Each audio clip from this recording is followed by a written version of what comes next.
Hey guys, thanks so much for checking out this toy photography tutorial. So today we're going to completely 100% focus on using sparklers in toy photography. So there's a number of reasons why using sparklers is kind of a better option than using like other fireworks and that kind of thing. First of all, they're safer. They're not as loud. They are a little bit more controllable. And most of all, most people don't have access to the fireworks that I use most of the time. And sparklers are a little bit more readily available. So I really wanted to focus on sparklers today for the people who don't really have these pyrotechnics available to them. So you can really see all the really awesome things you can do with just a couple of little sparklers. So before I get started, I just want to thank you all very much because I just hit 10,000 subscribers here on YouTube, which is a huge milestone, and I'm really grateful. So thank you for every single one of you who have clicked that subscribe button and have even watched any of these videos. So to celebrate, I'm having a 10% off sale on my store that has all of my prints and these t-shirts and hoodies. So again, thank you all so much. And if you are new to my channel, hello. What I usually do is I take pictures of toys, try to make them look really cool, and I have tons of tutorials on how I do so. So if you want to consider subscribing as well, that would mean a lot. No pressure, but so there actually are a ton of different kinds of sparklers, like probably way more than I have any idea even exist. But I want to show you the ones that I usually use and the ones I'm going to be using today. So the first one just being these normal basic sparklers. I'm sure you've seen me use them a million times in my behind the scenes and stuff like that. Very small yet very effective. The next ones are these really big ones. They're basically the same exact thing as the other ones, but just a much bigger version. There we go. That's pretty big. And so I use these sometimes too. It's the same exact effect basically, but it's just bigger. So we're gonna use that today. Also these fun ones, these neon long ones. There are a lot of similar ones to these I've seen in other places, but basically these ones will shoot out like a long stream of sparks that just go straight down, which are very nice to use, especially in toy photography. And they have some range too, which is very nice as well. They say they have different colors, but they're all the same color. So there we go. Here's a pink one right here. So as far as where to get these sparklers, I buy all my fireworks from this big fireworks shop that's like 3.5 hours away from me in Pennsylvania, right on the border of New York. And I always drop like $100, walk out with this giant bag full of fireworks to keep me stocked for a year or so, or probably less. I know a lot of people do have luck finding some small fireworks online, so that's why I'm thinking the sparklers will be a little bit easier to find online. So try just searching any kind of sparkler, big sparkler, small sparkler. I really hope you can find them online. And I know that some places where fireworks are either illegal or they're hard to find, you can still find the sparklers in some places too. So just keep an eye out. If you're in the US, usually they pop up a lot during the 4th of July. So if you do find them, just stock up, get a ton of them for the whole year, but give a try searching for them online. I think you might be able to find some. So there are a few very specific techniques I use with sparklers in toy photography, and that's what I want to go over today. So the first one is using a sparkler to make a muzzle flash with a gun, or a blaster, or really any type of gun thing an action figure might have. So in the movies, anytime when someone like shoots a gun, there's always like a cool little flash that happens. So we're gonna try and recreate that with a sparkler, and it's actually pretty easy. So I'm gonna set up Deathstroke here, and we're gonna take a cool shot with him shooting 2 pistols. So as you can tell, we've got Deathstroke right here in a cool jump-in pose like this. And we're just gonna take the sparkler and we're gonna put it in front of his pistols and take a bunch of shots on both of them, and hopefully those come out looking like the gun is shooting. And one of the very important aspects about this too is editing as well. So I do have a video completely about editing, and that does include using sparklers as well. So I encourage you to check that out to see how I'll be editing these photos afterwards. I think it'll really help a lot. I really rely on the editing I use for stuff like this. I encourage you to check it out. I'll have it linked in the video over here and also in the video details below as well.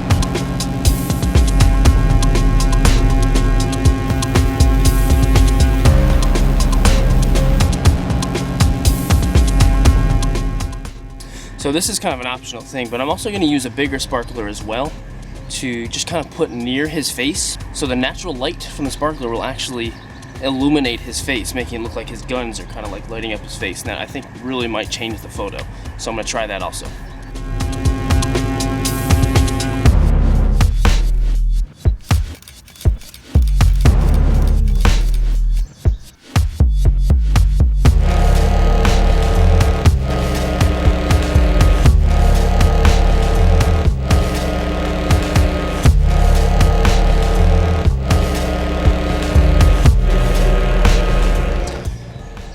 So all the other little effects with Slade over here were kind of optional with the dirt and the other lighting on his face, but essentially that's how you make a muzzle flash with a sparkler for toy photography.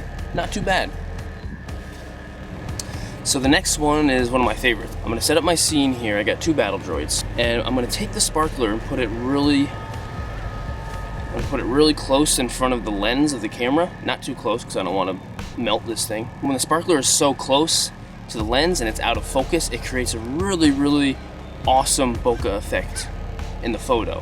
So I'm going to use that and combine it with just using some sparklers throughout the scene of my photo here, and hopefully make it look like this really cool explosive battle scene with just a couple of sparklers.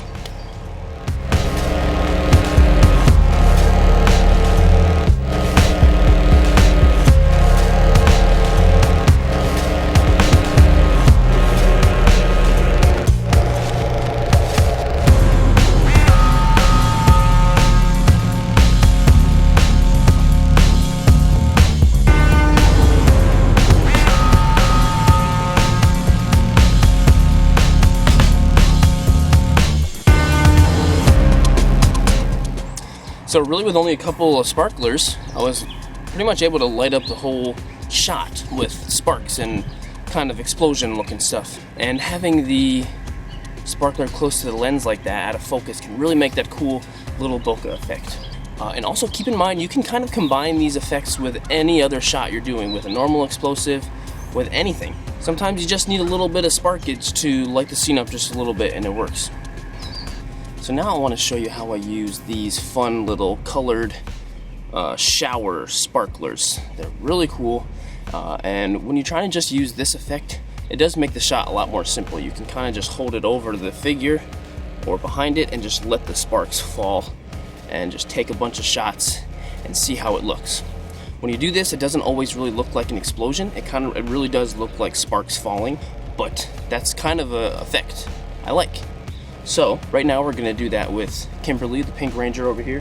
She's got her power bow, looking all cool and magical. So I got the pink sparkler, even though it's not gonna look pink. I thought that'd be cool. And we're just gonna let the sparks flow and take some shots. I'll probably combine a bunch of them together into one using that same editing technique, and that'll be it. Also right now the photo looks a little bit dark in my camera, which I want because I'm hoping these sparks will kind of light her up in just the perfect way so she'll look really cool.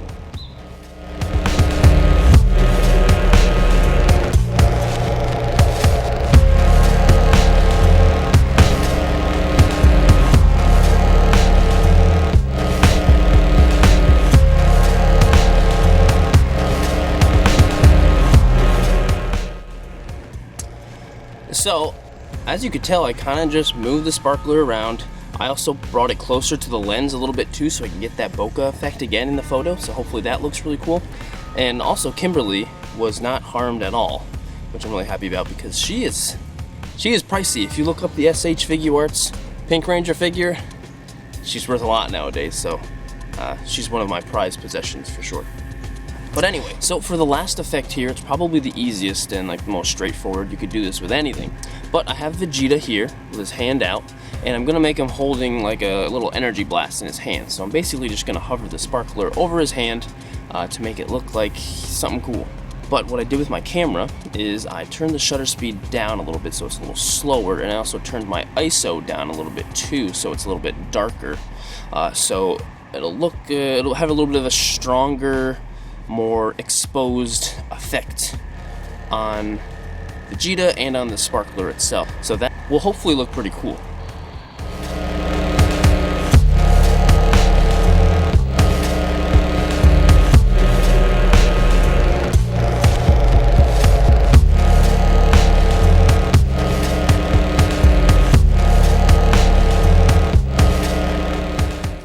So usually with almost all of my photography, I keep my shutter speed on as high as I possibly can because I really like that really fast, crispy spark particle effects in all of my photos.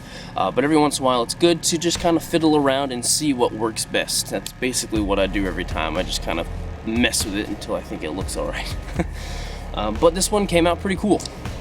So these techniques I showed you today are one of a million different things you could do with sparklers. I've seen some people that strap 100 sparklers together and make it look like this giant burst of fire that looks awesome. I'm looking at you, Greg. But there's literally endless amounts of things you could do with them. So I hope this helps, and I hope this kind of sparks some new ideas for you to try. Especially in this time where a lot of people are kind of bored at home doing nothing. Like right now, I'm just kind of outside of my apartment complex where no one's around, hopefully, so I'm safe. So make sure you stay safe. Don't burn yourself. Don't burn your figures. Don't get too close to anybody. Don't get sick. So all of these shots should be posted on Instagram, on Facebook, and also Twitter, and also now TikTok. I'm at Sirdork730 on all of those platforms. Also, just a friendly reminder, if you want to click that subscribe button or just like the video, that really means a ton to me and the channel. Thank you so much. I guess I'll see you in the next video.